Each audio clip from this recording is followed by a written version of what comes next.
হাওয়াটা নিচ্ছিস? হ্যাঁ, ভালো লাগছে বলে দাঁড়িয়ে আছিস?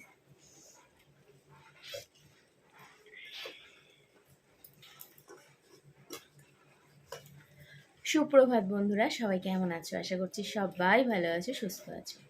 তো আমরাও সবাই ভালো আছি। আর আজকে হচ্ছে প্রচণ্ড বৃষ্টি, মানে কালকে রাতের থেকে শুরু হয়েছে। রাত্রেবেলা তোমাদের দাদাভাই ভিজে ভিজে এসেছে, আর এখন মানে সকালেও বৃষ্টি হয়েছে প্রচুর, এখনও বৃষ্টি হচ্ছে। কেউ আজকে স্কুলে যেতে পারেনি, আর আমাদের বাড়ির সামনে রাস্তায় হচ্ছে জল জমে গেছে। তো এই হচ্ছে ব্যাপার। আর সকালবেলায় বৃষ্টির ওয়েদারে এক কাপ চা নিয়ে আমি বসেছি। আর আজকে অনেকটা বেলাতেই উঠেছি। তোমাদের দাদাভাই হচ্ছে কাজে বেরিয়ে গেছে, কিছু না খেয়েই বেরিয়েছে। ঘুমাচ্ছিলাম আমি অ্যাকচুয়ালি। সকালে ছেলেকে স্কুলে পাঠাবো বলে কালকে অনেকটা যেহেতু রাত করে শুয়েছিলাম, প্রায় ধরো 2:30 নাগাদ। আর ছেলের স্কুল যেতে যেতে ধরো 5টার সময় কি 5:10-15 আমাকে উঠতে হয়। তো আমি যদি ওই টাইমটা ঘুমিয়ে পড়তাম আমি আর উঠতে পারতাম না। তো সেই কারণে কালকে জেগেই কাটিয়েছি। আবার এত বৃষ্টি হয়েছে, স্কুলেই পাঠানো হলো না, মানে আমার ঘুমটা নষ্ট করাটা হয়ে গেল বেকার। তো যাই হোক, তার জন্য এখন ঘুমাচ্ছিলাম। আর তোমাদের দাদাভাই ডাকেও নি, আর ছেলে মেয়েও ঘুমাচ্ছিল, মানে বৃষ্টির ওয়েদারে বুঝতে পারছো সবাই ঘুমাচ্ছে।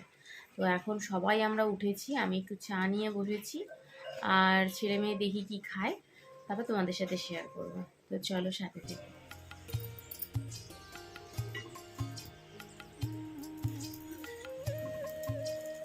দুই ভাই বোনের পাউরুটি সেঁকে দিলাম তেল দিয়ে, ডিম দিয়ে নয় কিন্তু। হ্যাঁ, কালকে ডিম টোস্ট খেয়েছে, আজকে পাউরুটিটা নিয়ে এলো, বললো আমাকে তেল দিয়ে সেঁকে দাও। তো যাই হোক, ওদের খাবারটা করে দিয়েছি, এবার দেখি দুপুরে কি রান্না বান্না হবে। পাউরুটিটা সেঁকে নিয়ে আসলাম, তারপরই দেখো ছেলে এটা হচ্ছে দোকান থেকে নিয়ে এসছে একটা প্যাকেটের স্যুপ। সেটা বললো এখন তুমি আমাকে একটু করে দাও। তো সেটাই এখন আমি এখানে ইন্ডাকশানে বসালাম, আর একটু এটাকে জাল দিতে হবে। আর জল দিয়েছি, দিয়ে ফার্স্টে এটাকে মিক্স করে নিয়েছি, তবে আরও একটু জল লাগবে। তো যাই হোক, ফাইনালি এই যে স্যুপটা রেডি হয়ে গেছে। এবার আমি ছেলেকে দিতে যাব। তবে হ্যাঁ, মেয়েও খায়, তবে মেয়ে অতটা পছন্দ করে না, তো সেই জন্য মেয়ের জন্য আর বানাইনি, ছেলেকেই বানিয়ে দিলাম। এবার ডিপ ফ্রিজটা খুলবো, ডিপে না মাছ আছে, তো সেই মাছটাকেই করব। সেই জন্য এখন বার করছি, করে জল দিয়ে রাখতে হবে, কেননা সাথে সাথে তো আর হবে না।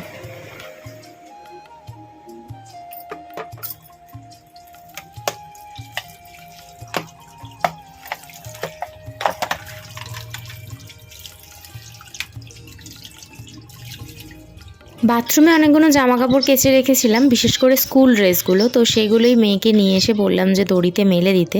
আর এটা হচ্ছে আমার খাটের সাইডের দড়ি, এখানে ওদের স্কুল ড্রেসগুলোই মেলে দেওয়া হয়।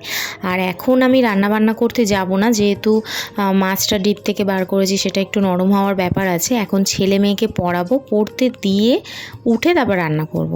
আর এখানে আমি চলে আসলাম আমার চুলটা আঁচড়াতে, মানে চুলটা বেঁধে রেখেছিলাম, তো সেটাকে আর আঁচড়ানো হয়নি, এখন একটু আঁচড়ে নিয়েছি। আর তারপরে এই যে দড়িতে যে জামা কাপড়গুলো মেলেছিলাম সেগুলো তো শুকিয়ে গেছে, সেগুলোকে তুলেই আমি এখানে রাখলাম।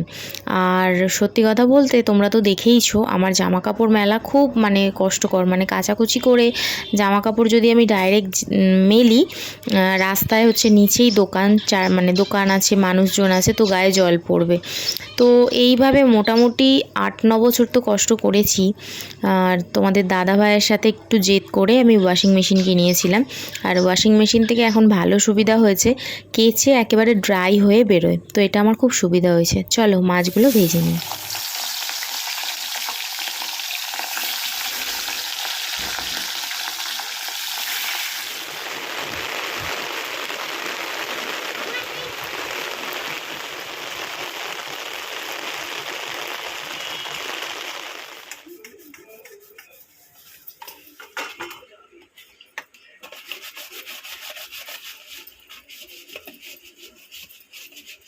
বাসন তো মাজছি, মাজতে মাজতে এই যে দেখো গামলায় এত নোংরা জমে, মানে আমাদের এঁঠো বাসনের যে জল বলো আর ভাত বলো যেগুলো জমে সেগুলো এই যে মেয়ে যেহেতু বাড়িতে আছে, মেয়েকে বললাম যে গামলা ধরে আস্তে আস্তে জলটা বাইরে ফেলে দিয়ে আসতে, বাইরের ড্রেনে।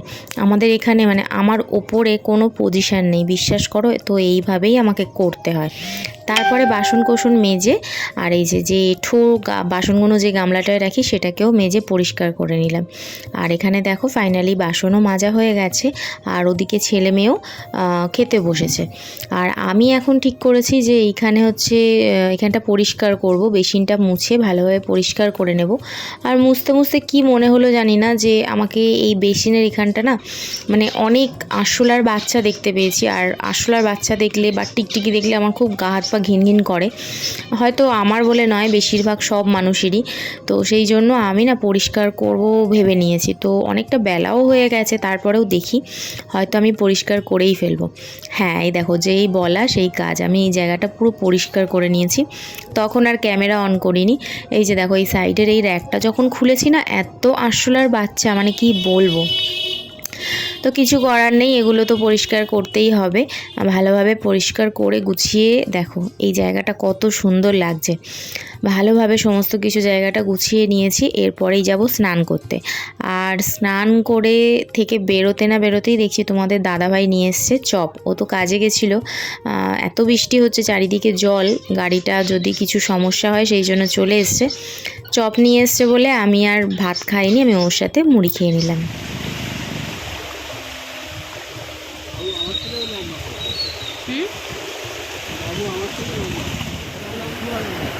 হ্যাঁ,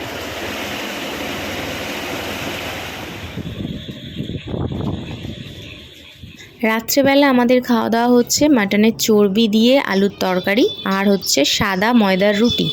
এটাই হচ্ছে আজকে খাওয়া দাওয়া। আর আমার যেহেতু ভাত বেঁচে গেছে, আমি দুপুরে ভাত খাইনি, তো সেই কারণে আমি ভাতটা খেয়ে নেবো আর ওদের জন্য করে দেব রুটি। ওরা সবাই আজকে রুটি খাবে বলেছে, আর সত্যি বলতে ময়দার রুটি হলে সবাই পছন্দ করে, কি বলো? তো যাই হোক, চলো আজকে ভিডিওটা এই পর্যন্তই, দেখা হচ্ছে অন্য কোনো ভিডিওতে। সবাই আমার পাশে থেকো, সাথে থেকো। আর যারা এখনও পর্যন্ত আমার চ্যানেলটাকে সাবস্ক্রাইব করোনি, প্লিজ সাবস্ক্রাইব করে দিও। চলো, টাটা।